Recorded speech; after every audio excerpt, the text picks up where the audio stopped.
Chapter था recycling पे, recycling of plastic, recycling of plastic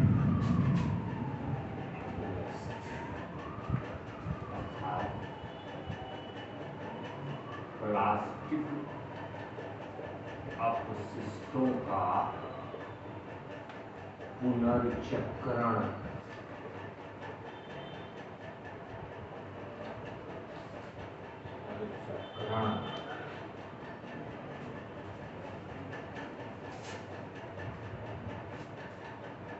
हमने बताया था यह पुनर्चक्रण दो तरीके से किया जा सकता है।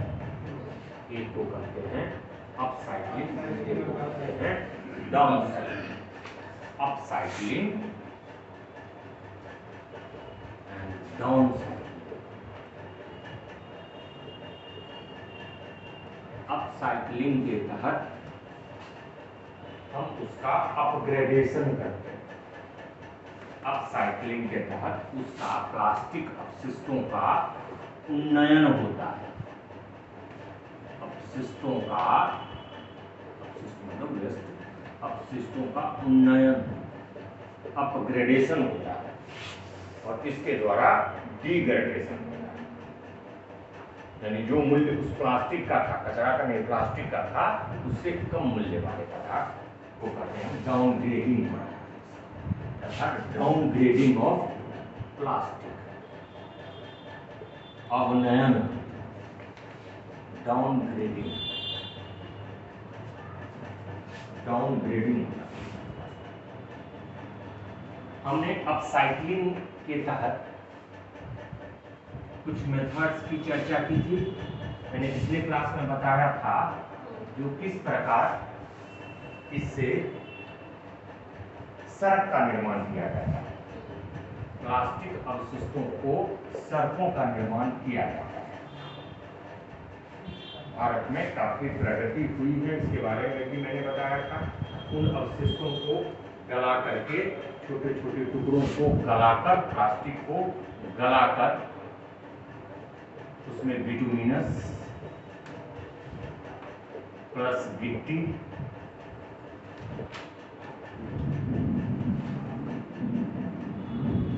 चिप्स, स्टोन चिप्स करते हैं, गिट्टी को स्टोन चिप्स करते हैं, वो मिला करके, आगे मिला करके, इसी मिला करके सड़क निर्माण का काम किया है।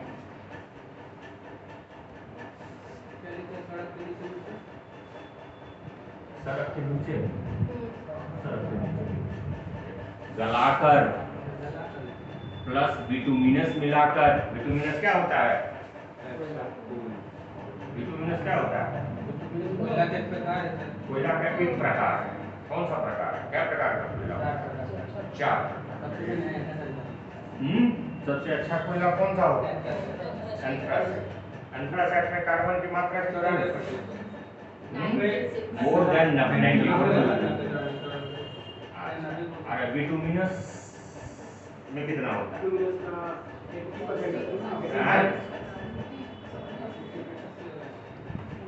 बिटुमिनस में कितना होता है? 80 के आसपास होता कितना है? 74%। 60 to 80%। 60 to 80% क्या होता है? कार्बन। अब बाकी क्या होगा? हाँ, बाकी क्या होगा? यानी 40 से लेकर के 20 से 40% क्या होगा इसमें?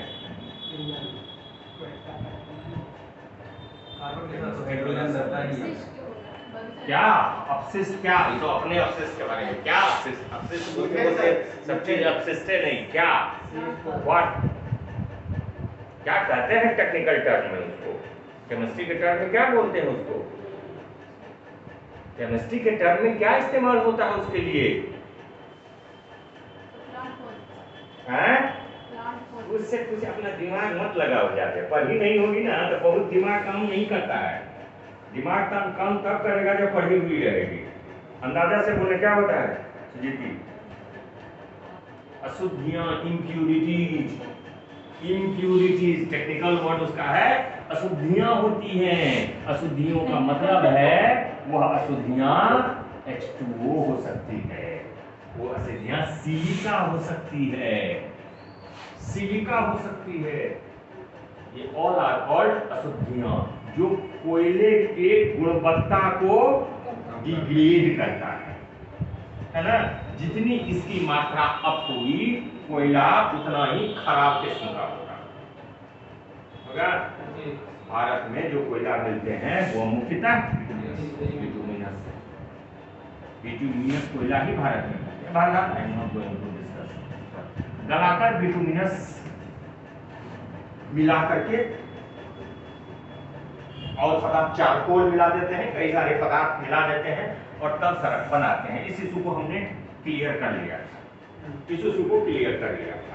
कुछ इसी तरह का अवशिष्ट में और इशूज हैं जिसको क्लियर करना है। जैसे इसके अलावा हमने पूछी थी ईंटें बनाई जाती हैं, ईंटें बनाई जाती हैं, ब्लॉक्स बनाए जाते हैं, ब्लॉक्स बनाए जाते हैं, टुकड़े, ईंट के बड़े टुकड़े। उसके अलावा मैंने कहा था डैम बनाए जाते हैं, बांध बनाए जाते हैं, जा सकते हैं।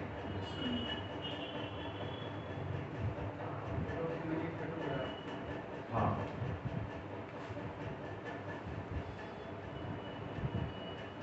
इसका उपयोग 3D प्रिंटिंग में हो सकता है, 3D प्रिंटिंग में किया जा सकता है। It may be used in 3D printing.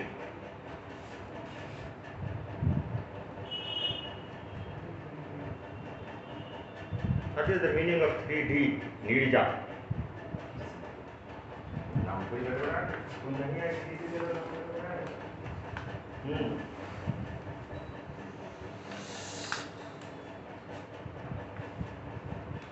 सुजेती, what is D here? What is D here? Dimension. Okay. So what is this printing? This printing is a technology. This type of printing is a technology widely used where? कहाँ widely used होता है 3D printing? 3D cinema, 3D printing.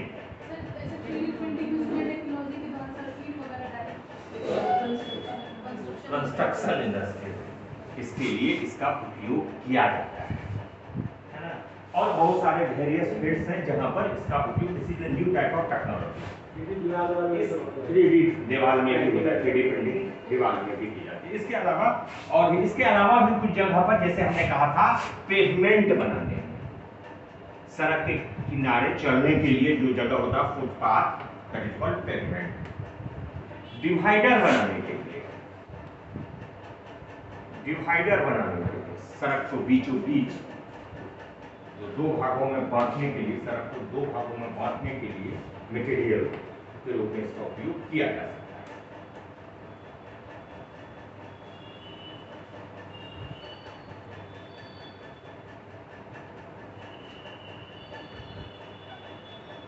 Tiles बनाने में इसका उपयोग किया जा सकता है। टाइल्स, टाइल्स बनाने, TILES, tiles, that is tiles, tiles, flue tiles, wall tiles. इस समाप्त ईंटे के संबंध में जहां तक बात है, तो ईंट के संबंध में इसमें हम वही करते हैं जो उसमें मोरलेस करते थे, गलाते हैं छोटे छोटे टुकड़ों को, इसको छोटे छोटे टुकड़ों में बांट देते हैं, फिर उसको गलाते हैं, उसमें अन्य पदार्थ जैसे सीमेंट, राख, सीमेंट, राख आदि पदार्थ मिला करके, यानी गले हुए प्लास्टिक में सीमेंट, राख आदि मिला करके उससे ईंटें तैयार करते हैं।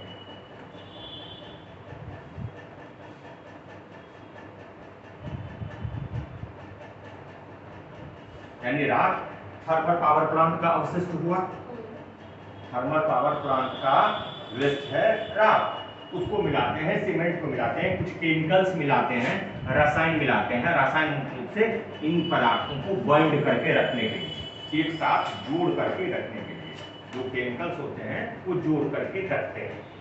इसके आकार करीब 3 से 4 गुना बड़े, नॉर्मल सामान्य ईंट से 3 से 4 गुना बड़े ईंट बनाए जा सकते हैं। 4 गुना बड़े आकार का, नॉर्मल ईंट से 3 से 4 गुना बड़े आकार का बनाया जा सकता है। यह नॉर्मल ईंट से अधिक टिकाऊ होती है, इसकी विशेषता है।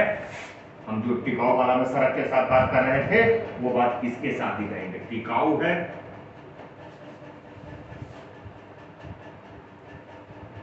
यह नॉर्मल ईंट की अपेक्षा करीब 15% चीपर है, करीब 15% सस्ते हैं। नॉर्मल ईंट की अपेक्षा 17% सस्ते होते हैं। ये इको फ्रेंडली है, पर्यावरण हितैषी है, क्योंकि परंपरागत तरीके से ईंट भट्ठी का निर्माण बड़ी मात्रा में कार्बन डाइऑक्साइड उत्सर्जन करता है, उत्सर्जन करता है। उसके साथ साथ वो धूल जो निकलता है, बहुत सारे डस्ट निकलते हैं। ये सब इशूज हैं जिसके कारण ये हम कह सकते हैं यह पर्यावरण हितैषी है। इसी तरह का एक काम, इसकी मिट्टी की एक और विशेषता होती है, यह कम तापमान के स्थिति में थर्मल इंसुलेटर का काम करता है। कम तापमान वाले स्थिति में जगहों पर थर्मल इंसुलेटर यानी उष्मारोधी वाले जगहों पर उष्मारोधी दीवार बनाने में काम आता है। जैसे जम्मू एंड कश्मीर में जहां पर टेम्परेचर माइनस में चले जाते हैं, उन जगहों पर इस ईंटों का प्रयोग कर दीवारें बनाए जा सकते हैं। विशेषकर जम्मू कश्मीर में इस प्रकार के ईंटों का उपयोग कर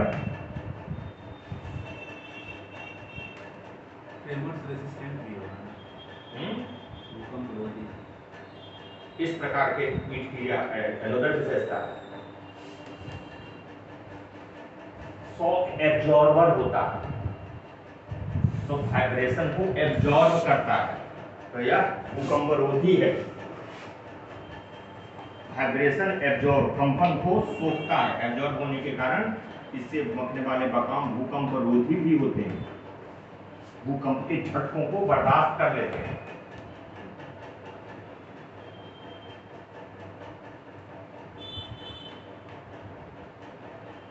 भी नहीं है वैसे, कम आने की संभावना। इसमें आर्द्र क्षेत्रों में इसके द्वारा रिसाव कम होने जौलादास्त। इनिशिएटिव्स है जो महाराष्ट्र के इस्लामपुर नगर परिषद में इस तरह की ईंटें बनाई जा रही है। महाराष्ट्र के इस्लामपुर नगर परिषद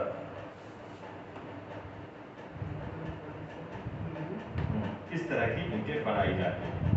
प्लास्टिक अवशेष से इस प्रकार की ईंटें बनाई जाती है, जिसे जम्मू कश्मीर में भेजा जाता है।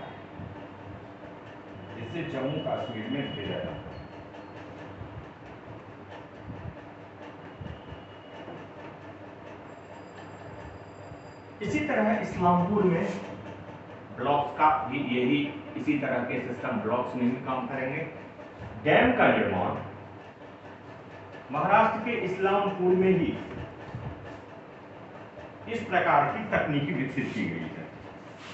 इस्लामपुर नगर परिषद में ही इस प्रकार की तकनीकी, डैम बनाने की तकनीकी पॉलीथीन तथा अन्य प्लास्टिक अपशिष्टों से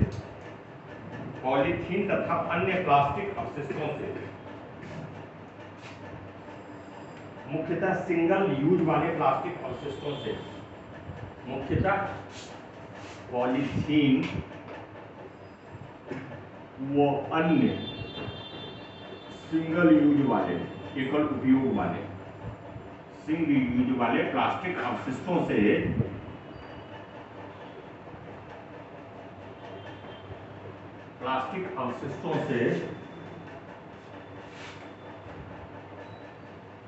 डैम निर्माण की तकनीकी विकसित की गई है।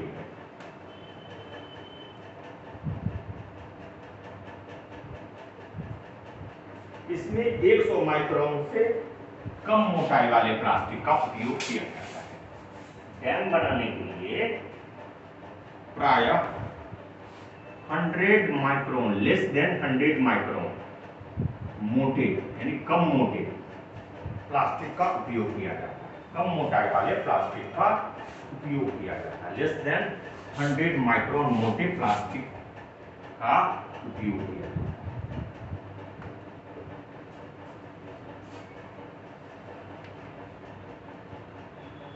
प्लास्टिक क्या होता है? प्लास्टिक नया प्लास्टिक क्या 100 माइक्रोन मोटे 100 से कम पतले प्लास्टिक का, पतले प्लास्टिक को, क्योंकि पानी यदि मोटा प्लास्टिक रहेगा तो एक दूसरे से सटेगा नहीं, पानी क्या होगा, लीक कर जाएगा, लीक करेगा ना। तो इसीलिए पतले प्लास्टिक में चिपकने का गुण ज्यादा होता है, एक दूसरे से सटेगा, सट करके रहेगा तो पानी लीक करके आगे की ओर नहीं बढ़ेगा। ठीक है, तो इस काम के लिए मुख्यतः पतले प्लास्टिक का उपयोग किया जाता है। सीधे समझो, पतले प्लास्टिक का उपयोग किया जाता है। जैसे पतला प्लास्टिक क्या कर रहे थे, पॉलीथीन, उसी वर्ग में पॉलीथीन आता है, तथा अन्य पतले प्लास्टिक जिनकी मोटाई लेस देन 100 माइक्रोन होगा, उसका उपयोग डैम बनाने के लिए किया जाता है। इससे क्या लाभ हो सकते हैं? इससे कचरा यानी अपशिष्ट प्रबंधन के अतिरिक्त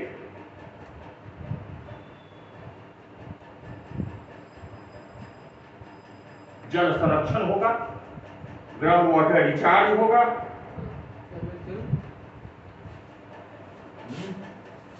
जल संरक्षण, ग्राउंड वाटर रिचार्ज,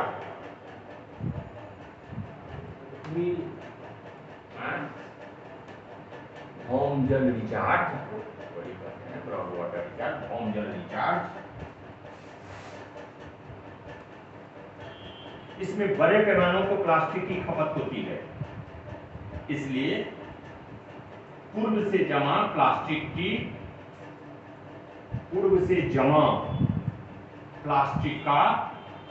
प्लास्टिक अपशिष्ट प्रबंधन की समस्या नहीं होगी, लैंडफिल में कमी आएगी। इसके द्वारा तैयार डैम भूकंप रोधी होते हैं। इसके द्वारा तैयार डैम भूकंप रोधी होते हैं, अधिक टिकाऊ होते हैं।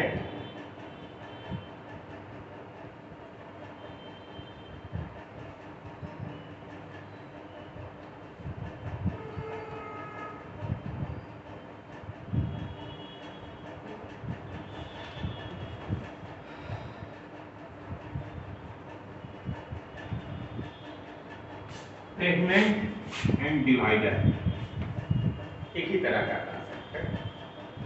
इसी तरह बड़े बड़े ब्लॉक बनाकर प्लास्टिक, सीमेंट, गला हुआ प्लास्टिक यानी प्लास्टिक अपशिष्ट, गला हुआ प्लास्टिक में सीमेंट, राख, रासायन, केमिकल्स आदि को मिलाकर बड़े आकार के टुकड़े तैयार किए, ब्लॉक तैयार किए जाते हैं। जैसे ईंट के लिए तैयार किए थे, वही इसी के तरह।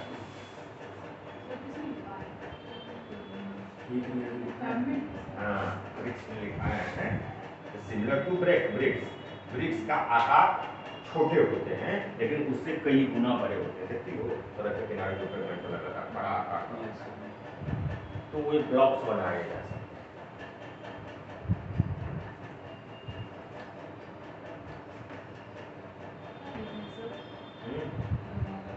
गला हुआ प्लास्टिक, मोल्टन प्लास्टिक यानी प्लास्टिक अपशिष्ट से तैयार गला हुआ प्लास्टिक, मोल्टेन प्लास्टिक, सीमेंट, राख, एसिड, केमिकल्स आदि मिला करके पेवमेंट ब्लॉक, फुटपाथ,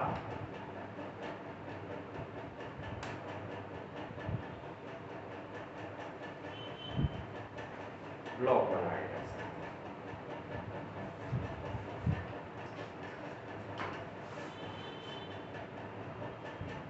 इसी तरह प्लास्टिक अवशिष्टों से चौड़ी सड़कों के बीचों बीच विभाजक दीवार यानी डिवाइडर, विभाजक दीवारें,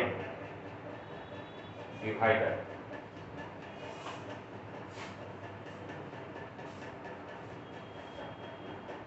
विभाजक दीवारें भी बनाई जाती है। इसके लिए प्लास्टिक अवशिष्टों को महीन टुकड़ों में बदला जाता है। प्लास्टिक अवशिष्टों को महीन फ्लेक्स टुकड़ों में, मतलब फ्लेक्स में, फ्लेक्स, फ्लेक्स में बदल देते हैं। फ्लेक्स।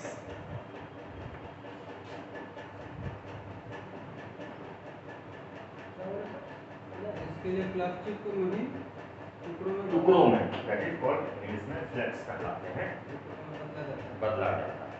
तथा अन्य रसायनों के साथ मिलाकर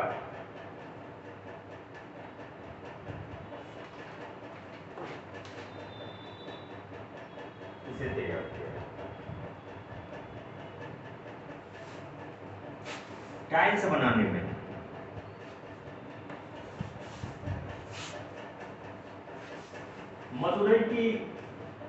मदुरई की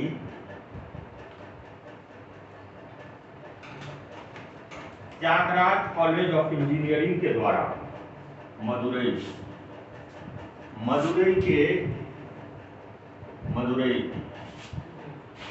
के त्यागराज कॉलेज ऑफ इंजीनियरिंग के द्वारा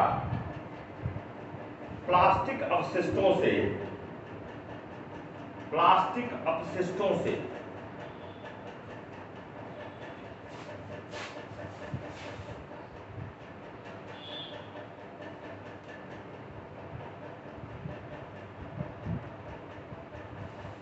टाइल्स बनाने का पेटेंट प्राप्त किया गया।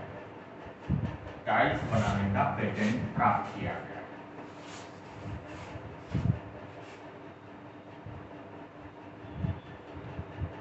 यह टाइल्स पेटेंट लिया गया है, तैयार नहीं किया गया, पेटेंट प्राप्त किया गया। दूसरा को नहीं पेटेंट, व्हाट पेटेंट? पेटेंट है? नो, पेटेंट सब कभी नहीं सुने। ध्यान मतलब आधिकारिक को पता है कि व्हाट इज पेटेंट? राइट कर दिया। किसी चीज का राइट, एक अधिकार है, अधिकार प्राप्त है। हाँ, किसी चीज के बनाने का अधिकार, फॉर्मूला का पेटेंट हो सकता है, सामग्री का पेटेंट हो सकता है ना, तैयार करने की विधि का पेटेंट हो सकता है, तरह तरह के पेटेंट होते हैं। तो जो तरीका से वह बनाया है, उस तरीका से टाइल्स बनाने का पेटेंट प्राप्त किया है, अवशिष्ट से टाइल्स बनाना। उस टाइल्स की विशेषता है जो अधिक वजन, अधिक भार को भी सह सकता है।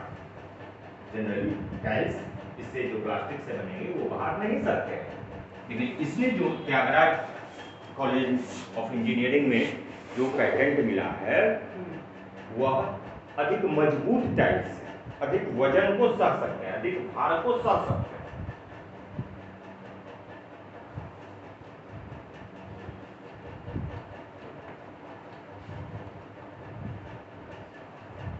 इससे दीवारें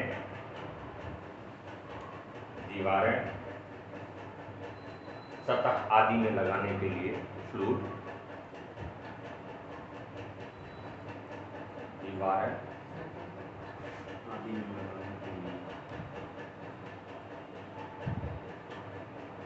निचली सतह आदि में लगाने के लिए उपयोग किया जा सकता है।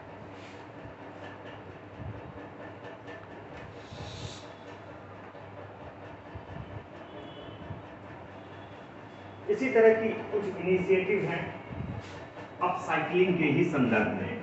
अपसाइक्लिंग का ही एक पार्ट आएगा plastic waste to energy. Plastic waste to energy, plastic अपशिष्टों से ऊर्जा प्राप्त करना, शिष्टों से ऊर्जा प्राप्त करना, प्लास्टिक अपशिष्टों से ऊर्जा प्राप्त करना, रिसाइकलिंग में ही आ सकता है वेस्ट टू एनर्जी।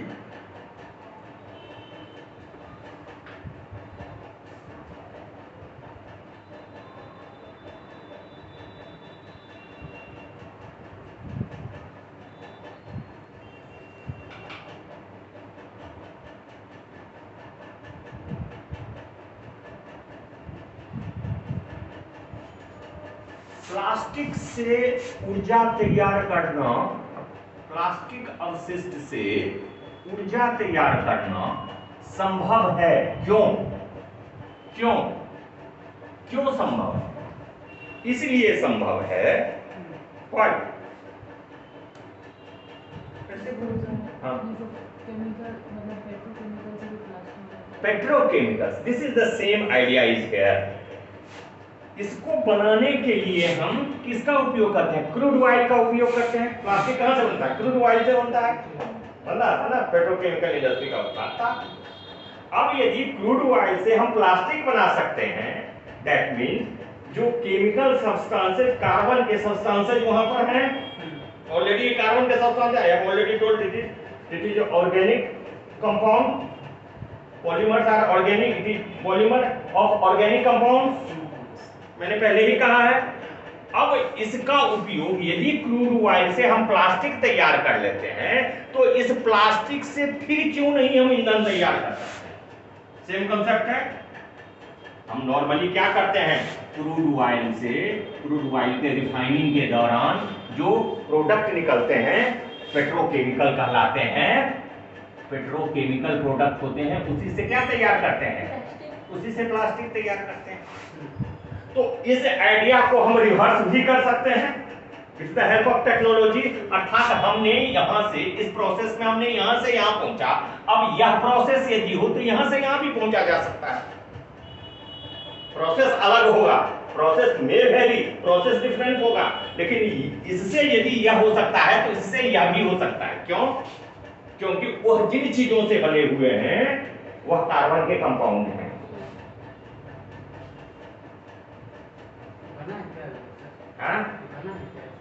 मुजफ्फरपुर इस में प्लांट लगा था, न्यूज़पेपर में आया था। लगने वाला था? नहीं सर, लगा पटना में तो था।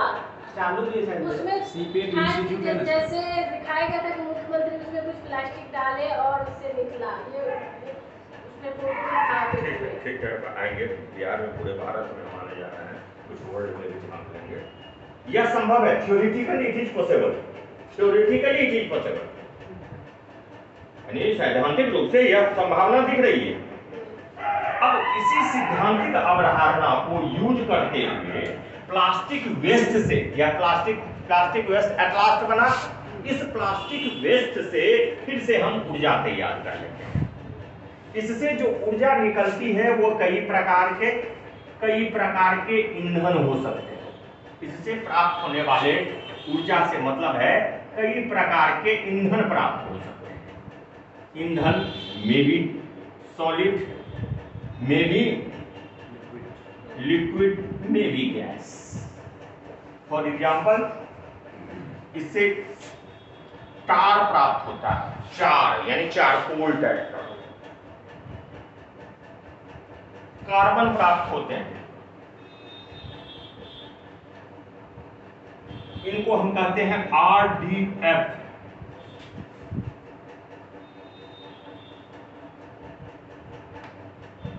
रीयूज्ड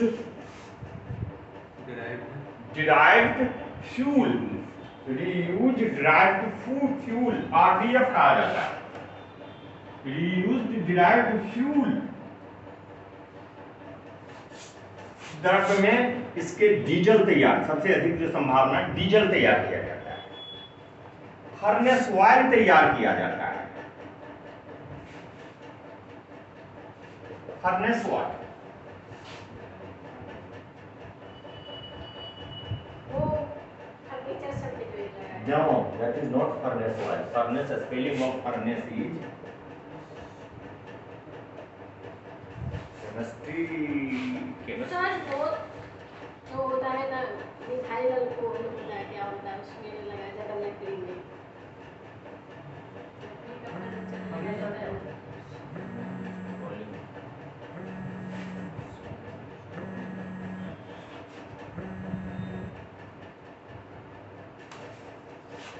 नो, केमिस्ट्री का स्टूडेंट आप हैं श्रीमान जी, तो जान लीजिए इसको हिंदी में कहते हैं भट्ठी। समझ में आया? भट्ठी, भट्ठी आप पढ़ी होंगी, केमिस्ट्री में ही इसका साइंस में उपयोग है भट्ठी का अधिकतर। इसका भट्टी तो है क्या वही? भट्ठी में जिसमें वो कोयला वाला भट्ठी, ये लोग तो आप लोग भी सुने होंगे। हाँ, वही भट्ठी है। ऊर्जा उत्पादन। हाँ, बहुत बड़ा बर्तन होता है जो उच्च ताप को सहता है, उसमें गलाया जाता है, बनाया जाता है, उसमें जलाने के लिए जो चीज जलाया जाता है, इसीलिए उसमें तेल की जरूरत पड़ती है। That is called furnace oil. तुम सुने हैं? सुनो ना, ब्लास्ट फर्नेस वही सेम कॉन्सेप्ट है। ब्लास्ट फर्नेस में आग लगाने के लिए इग्नाइट करना रहता है, ठीक है, जलाना रहता है, किसी को चीज को गलाना रहता है। मुख्य रूप से केमिस्ट्री में पढ़ते हैं जो उससे अयस्कों को गलाते हैं। कोयला बनाते समय हेमाटाइट को गलाने के लिए उस फर्नेस का उपयोग किया जाता है। अब उस फर्नेस को इनिशियल टेम्परेचर चाहिए, आग लगाने के लिए चाहिए ना, उसके लिए यूज करने के लिए जो ऑयल यूज होता है that is called furnace oil. Furnace oil याद रखिएगा, this is highly polluting oil.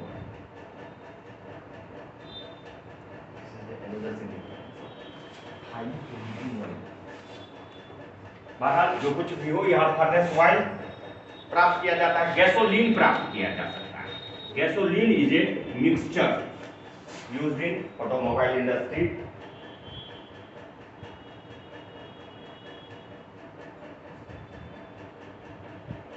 निम्न कोटि का डीजल प्राप्त किया जा सकता है जिसको जनरेटर जैसे चीजों में यूज किया जाता है। निम्न कोटि का लो category of diesel, low category diesel it is widely used in generators. It may be used in generators, electric generators.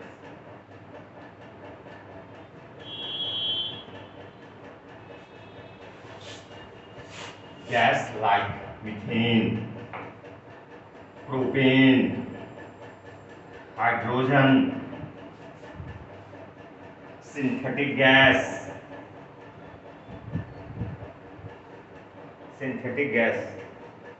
may obtain methane, propane, hydrogen,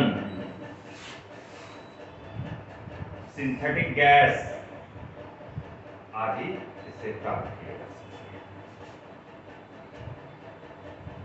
है। इसके लिए जो विधि अपनाई जाती है प्लास्टिक अपशिष्ट से ऊर्जा के लिए, that very process is known as thermo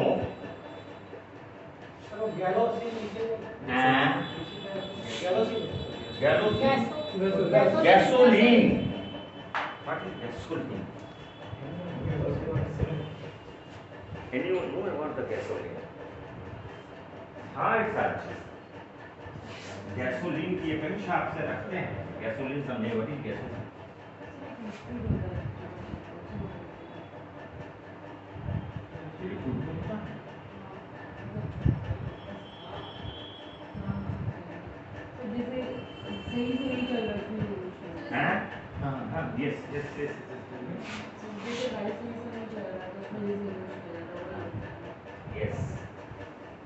You are going in the right direction. And grease.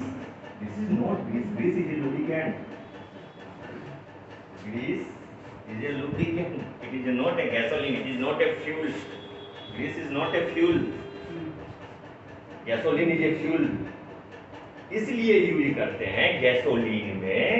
Gasoline की इसने सही पकड़ा है और सही ऑब्जर्व किया है, जब गाड़ी स्टार्ट वगैरह नहीं हो रही होती है तो इसका यूज किया जाता है। कैसे? क्योंकि इसका इग्निशन टेम्परेचर बहुत लो होता है ना, कम तापमान पर इस पर आग पकड़ लेता है। तो इंजन में वैसे ही की चाहिए ना, जो गाड़ी जब खराब हो गई तो हल्का भी हीट हुआ गाड़ी, वो क्या हो गई, जलना शुरू हो गया। ऑब्जर्वेशन इसका बिल्कुल सही है। That is gasoline which ignition temperature is low. For keeping the temperature low, it is actually not a liquid. It may be liquid and some gases, mixture of gases, liquid and mixture of some gases, but it must have very low ignition temperature. इसका ज्वलन ताप बहुत कम होगा, ताकि गाड़ी जब शीघ्र engine हमको आवश्यकता पड़ता है इंजन को स्टार्ट करने की, देन वी यूज गैसोलीन, कम ताप पर इसको स्टार्ट करना। नहीं सुना था? सुने हैं सर, जानते नहीं। सर वहाँ पे तो वही होता है। हैं? सेल्फ सिस्टम लोग सर गाड़ियों में मोस्टली ये यूज होता है। 10 रुपए का जो तेल मिलाता है वो पेट्रोल के बाद वही है क्या? क्या मिलाता है पेट्रोल के बाद? मिलाता है पेट्रोल के बाद तो ये मिलाता है, तो मोबिल भी लाते हैं। तो मोबिल मिलाता है उसको थोड़ा सा। इससे बड़ी-बड़ी गाड़ी में देख रहा था। बड़े गाड़ी जानकारी में लिखी है, she is right, she has observation is absolutely right. That is the gasoline, mostly it is used, main purpose is to the ignition temperature low. और जब गाड़ी खराब होगी दैट मींस इस engine is not properly working, हल्का सा भी temperature मिला तो वो क्या करेगा, आग पकड़ लेगा, तो गाड़ी क्या हो जाएगा, स्टार्ट हो जाएगा। That is the gasoline. Let it go, चलो छोड़ो, जानकारी कर लो।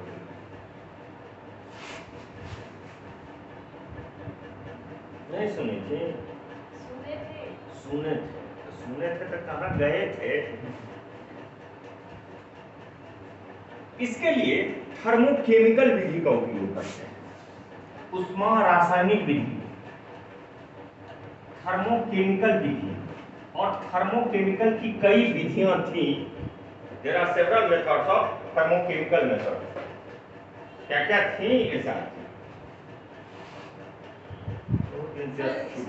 टेस्ट लिया जाएगा। पैरालिसिस था ना, और बायोमेथेनेशन। और उसके बाद ये था plasma gasification. Plasma gasification. The main method here used is pyrolysis. Main method is pyrolysis. Main method plastic कचरे से डीजल या ईंधन प्राप्त करने के लिए, फ्यूल प्राप्त करने के लिए जो थर्मोकेमिकल विधि होती है, प्रमुख रूप से पायरोलाइसिस होती है। पायरोलाइसिस विधि, इस विधि का, अन्य विधियों का नहीं, इस विधि। हाँ, एक भस्मीकरण। भस्मीकरण है सम ऑब्जेक्शंस। भस्मीकरण अपशिष्टों के लिए तो उपयुक्त है, लेकिन उसमें क्या था वही बोले। हाँ, वो भस्मीकरण is not here useful, not useful. Particularly to keep in mind, we have to derive fuel from that. Here pyrolysis, the specific method, the specific thermochemical method which is used here is pyrolysis. Inert condition में उच्च ताप पर उसको गलाते हैं, जलाते हैं। उच्च तापमान पर यहाँ पर प्लास्टिक टुकड़ों, प्लास्टिक अवशिष्टों को छोटे छोटे टुकड़ों में बांटा जाता है और इसको फीड के रूप में इस्तेमाल किया जाता है। फीड के रूप में इग्निशन चैम्बर में जाता है, जा करके इनर्ट कंडीशन यहाँ पर होता है, याद हो, इनर्ट कंडीशन होता है, अक्रिय वातावरण होता है, ऑक्सीजन की आपूर्ति नहीं होगी। ऑक्सीजन का रिप्रेजेंटेटिव होता है। हाँ, इसके कारण यहाँ पर क्या करते हैं, यह इसका गलेगा, इसके गलने से कुछ गैसेज भी निकलते हैं एंड कुछ केमिकल्स निकलते हैं, ये फ्यूल निकलते हैं, फ्यूल मतलब लिक्विड फ्यूल निकलते हैं। इथेन टार निकलते हैं, टार निकलते हैं। यहां जो गैसेस निकलते हैं, it may be methane, it may be propane, other gases which can be again used as heating material. Here it can be used as heating material. कैसे? इसको गर्म करने के लिए, हमने पहले भी कहा, इसको गर्म करने की आवश्यकता होती है।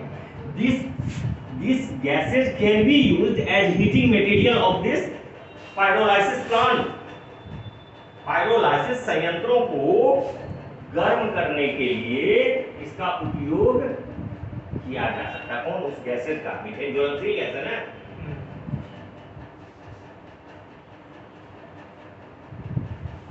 This is the whole process of pyrolysis. Here main process is here pyrolysis. Pyro means what? Sujiti. What do you mean by pyro? What is pyro? P-Y-R-O. What? Yes, pyrolysis. What means pyro? No. Geology में तो सुन,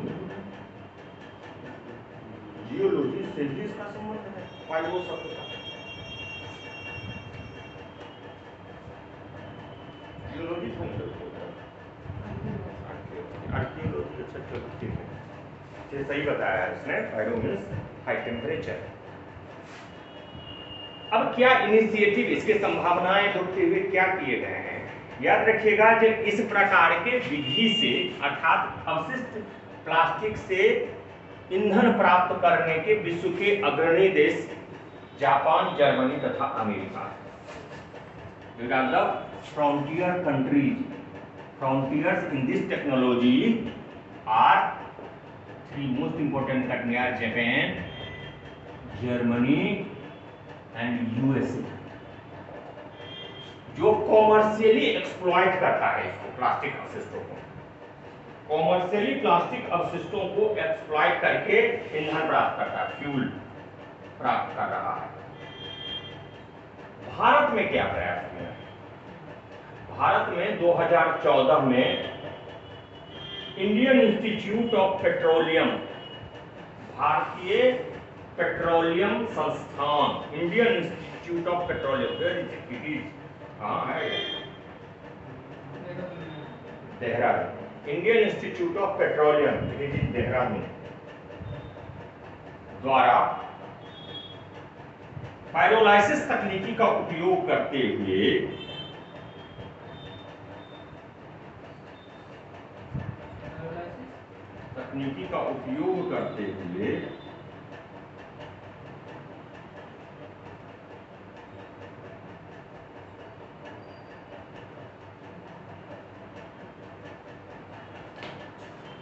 अपशिष्ट plastic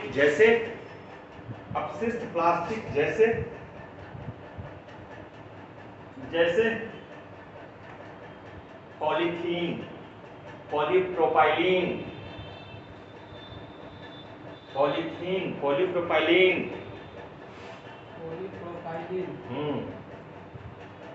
propane होता है ना, हाँ, जैसे ethylene वही propylene, hydrogen हटा दो।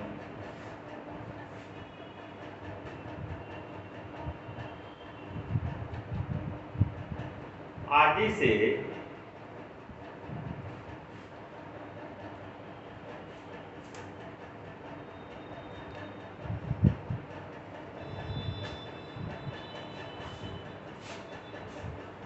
गैसोलीन व डीजल प्राप्त करने की तकनीकी विकसित की गई।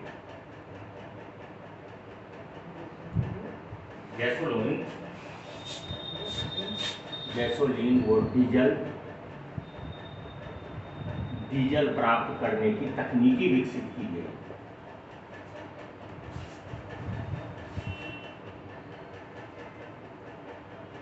एक बात याद रखनी है, जो यह क्यों बना, ऊर्जा से यदि अपशिष्ट से यदि ऊर्जा प्राप्त होता है तो फ्यूल निकलने के लिए कुछ विशेषताएं होंगी, कुछ विशेषताएं होंगी। हमने कहा कार्बन के कंपाउंड्स होते हैं। ईंधन का, फ्यूल का कैलोरीफिक मान होता है, पता है? कोई भी ईंधन, कोई भी चीज, सब्सटेंस, ईंधन, फ्यूल तब बनेगा और उतना ही अच्छा फ्यूल बनेगा जितना ही अच्छा उसका कैलोरीफिक मूल्य होगा। हाँ, कैलोरीफिक वैल्यू जितना ज्यादा वो उतना ही बेहतर ईंधन। तो कैलोरीफिक वैल्यू अल्कोहल का बहुत ज्यादा होता है, तो इसीलिए गैसोलीन में अल्कोहल भी है। ठीक है। अब कैलोरीफिक वैल्यू ज्यादा, इसका ज्यादा है अन्य अपशिष्टों के मुकाबले। जितने अपशिष्ट, सॉलिड अपशिष्ट निकलते हैं, the calorific value of plastic waste is high, almost 62 to 108 megajoule, 62 से लेकर के 108 मेगाजूल पर केजी, यानी 1 केजी प्लास्टिक से हम 62 से 108 मेगाजूल तक का एनर्जी क्या करते हैं, प्राप्त कर लेते हैं। बहुत अच्छा, बहुत वेरी गुड। 1 केजी प्लास्टिक से 62 से 108 मेगाजूल ऊष्मा प्राप्त की जा सकती है।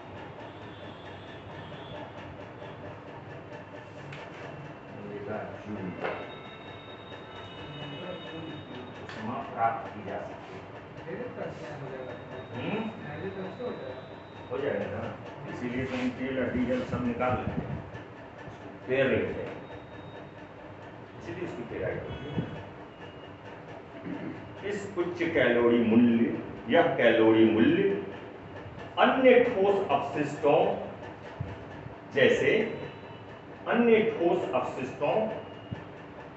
जैसे कागज,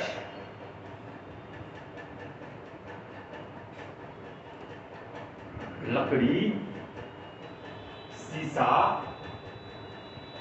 धातु से काफी अधिक होता है।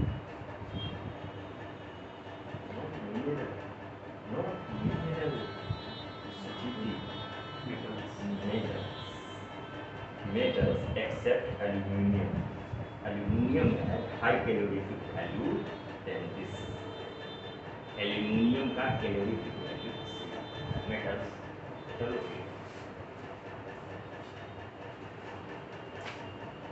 का से अधिक कैलोरी मूल्य प्लास्टिक अपशिष्ट का होता है। 50-60 लकड़ी का अपशिष्ट मैक्सिमम। तो लकड़ी में भी अब सूखी लकड़ी का अधिक होता है, नहीं धीमी लकड़ी का कम होगा। जो होता है ना, तो फिर कैलोरीफिक मूल्य कम, कैलोरीफिक मूल्य किस पर, तो जितना ज्यादा अच्छे से जलेगा तो कैलोरीफिक वैल्यू उसी पर डिपेंड होती करता है। ठीक है, तो इसीलिए हम यूज करते हैं। हम इसका कारण में देंगे कि why we can use that to derive the fuel. Plastic waste film due to because its high calorific value.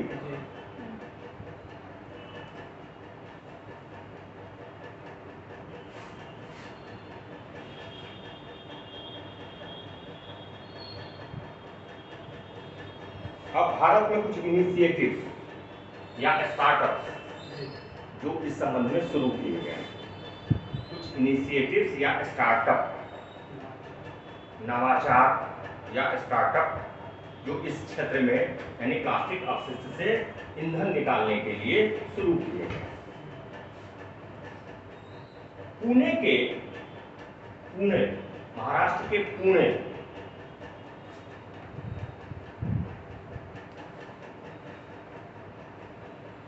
Rudra environmental solution नाम की स्टार्टअप ने,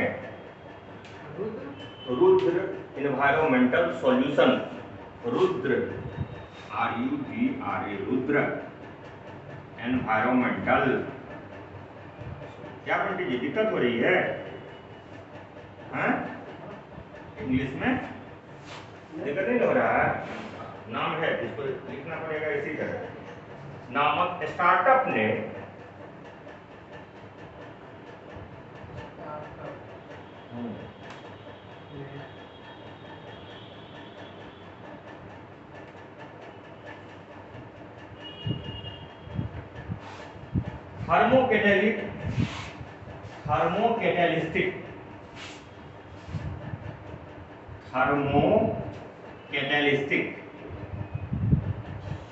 थर्मोकैटालिस्टिक डीपॉलीमराइजेशन, थर्मोकैटालिस्टिक डीपॉलीमराइजेशन एक साथ लिखना है। तो this is one word, thermocatalytic depolymerization. तो हाँ, थर्मोकैटालिस्टिक डीपॉलीमराइजेशन।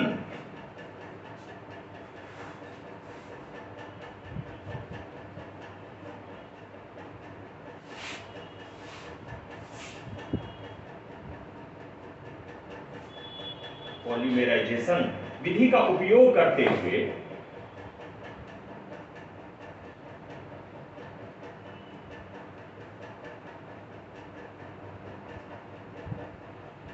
प्लास्टिक अवशिष्ट से ईंधन जैसे, प्लास्टिक अवशिष्टों से ईंधन जैसे मीथेन, सिंथेटिक गैस, तरल ईंधन,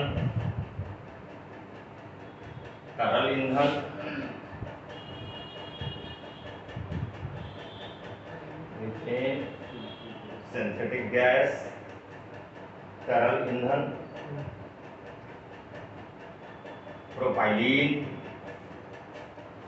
charcoal, CHAR, charcoal, CHAR, charcoal को शॉर्ट में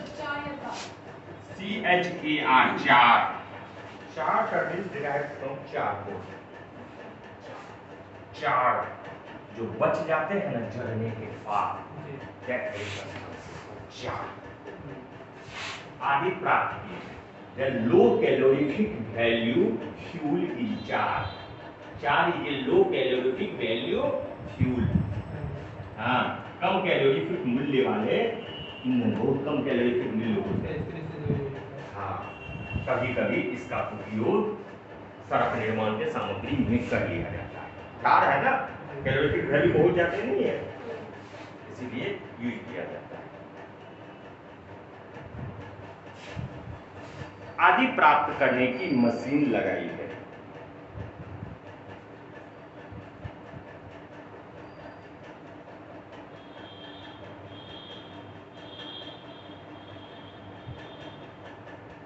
यह पुणे से डोर टू डोर कचरा संग्रहित करती है। पुणे में से डोर टू डोर, घर घर जाकर कचरा संग्रहित करती है तथा इसका उपयोग ईंधन तैयार करते हैं।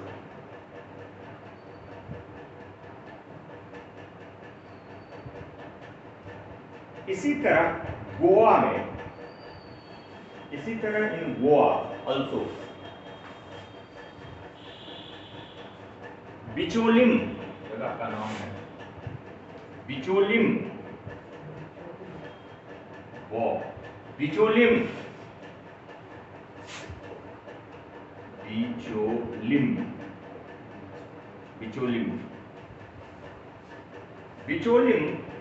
जगह का नाम है। तथा सोनसोडो, हाँ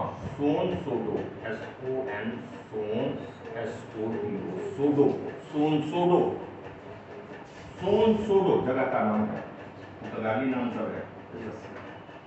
सोनसोडो में प्लास्टिक अपशिष्ट से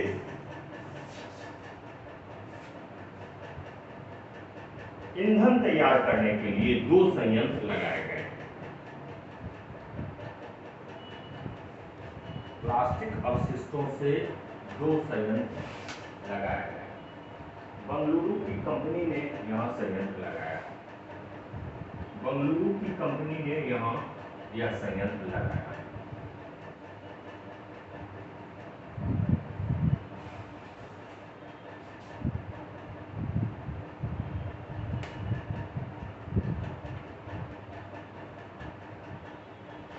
इसी तरह हैदराबाद, इन हैदराबाद में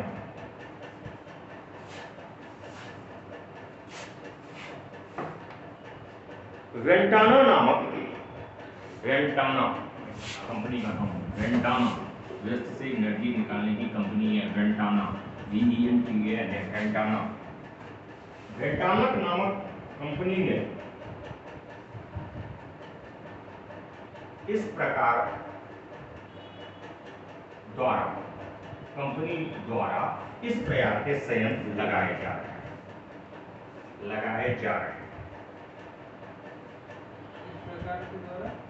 इस प्रकार द्वारा नहीं, प्रकार एक ही नहीं, द्वारा संयंत्र, इस प्रकार के संयंत्र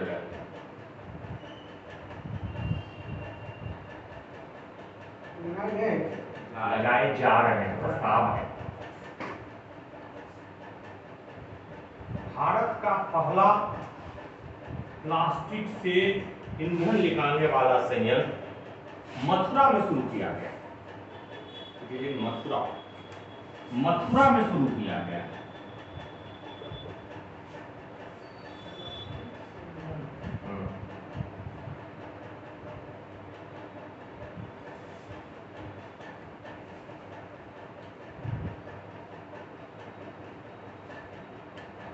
वर्ष 2021 में इसका उद्घाटन हुआ।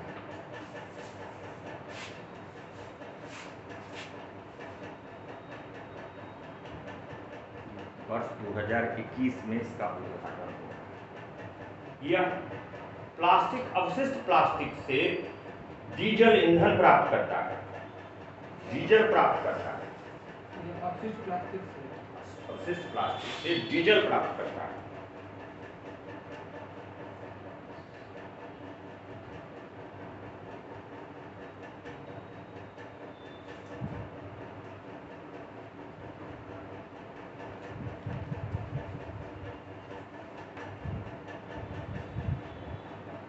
Chennai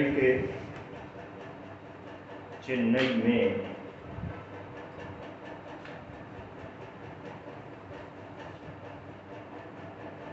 entice renewable energy limited, entice renewable, नहीं याद रहेगा, याद करोगे तो। रिन्यूएबल कंपनी सबका नाम है वेंटाना, एंटाइस एंटाइस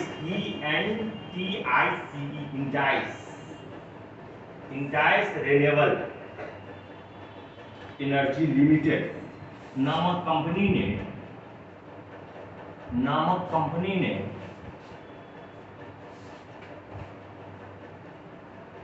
चेन्नई नगर निगम के सहयोग से, सहभागिता से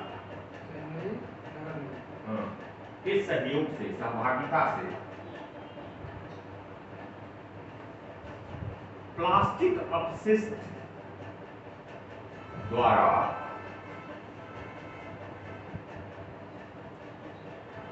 ईंधन जैसे गैस, फर्नेस ऑयल,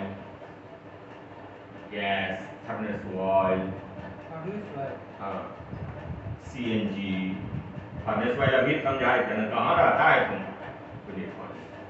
आते सबसे पहले वही समझा देते। बहुत पढ़ लेता है, कंफ्यूज करता है। अभी समझाए थे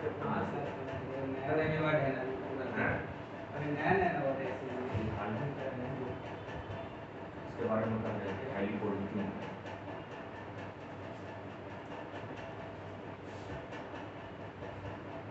आदि, फर्नेस ऑयल, CNG आदि तैयार किए जाते हैं।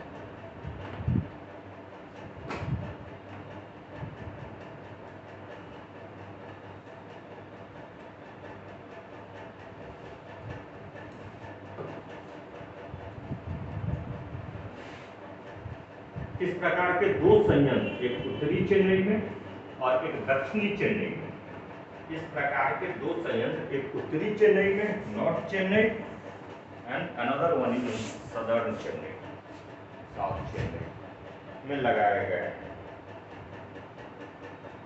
हाल ही में वर्ष 2011 में इससे उत्पादन शुरू हुआ। इससे उत्पादन शुरू हुआ 2021 में।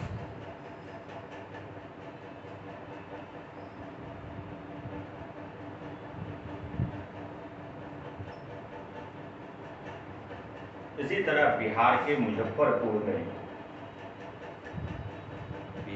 मुजफ्फरपुर में प्लास्टिक अवशिष्टों से डीजल प्राप्त करने के लिए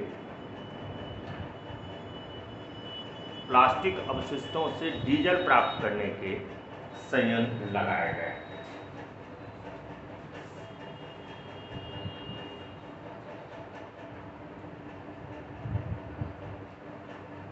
फिलहाल कुछ तकनीकी कारण से इससे उत्पादन बंद है। फिलहाल कुछ तकनीकी कारणों से इससे उत्पादन बंद है।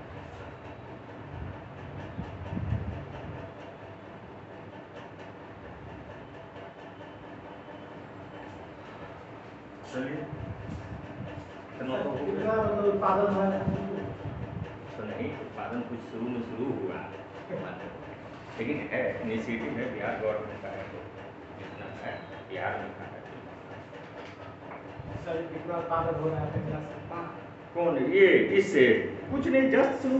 ये टेक्नोलॉजी देख सकते हैं, this technology in just initial phase in India. Bharat में यह तकनीकी अभी नया है ना। तो क्योंकि नया तकनीकी है, नया चीज है, इसलिए अभी वाला कितना उत्पादन हो रहा है, कितना सही समस्या मिल हाँ, उसमें सबसे बड़ी विशेषता होती है प्लास्टिक अवशिष्टों से तैयार ईंधन के सबसे बड़ी विशेषता होती है कि इसमें सल्फर की मात्रा बहुत कम होता है। सल्फर की मात्रा बहुत कम होता है और सल्फर मुख्य प्रदूषक है। सल्फर की मात्रा बहुत कम होती है प्लास्टिक से, वेस्ट से जो ईंधन तैयार करते हैं, डीजल तैयार करते हैं, प्लास्टिक अवशिष्ट से तैयार होने वाले डीजल। लिखिए, कैसे करके लिखिएगा, जल्दी समझ में आएगा। डीजल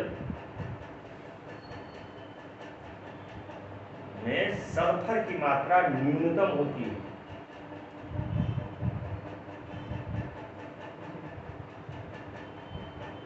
इससे वायु प्रदूषण की कम संभावना, एयर पोल्यूशन की कम संभावना।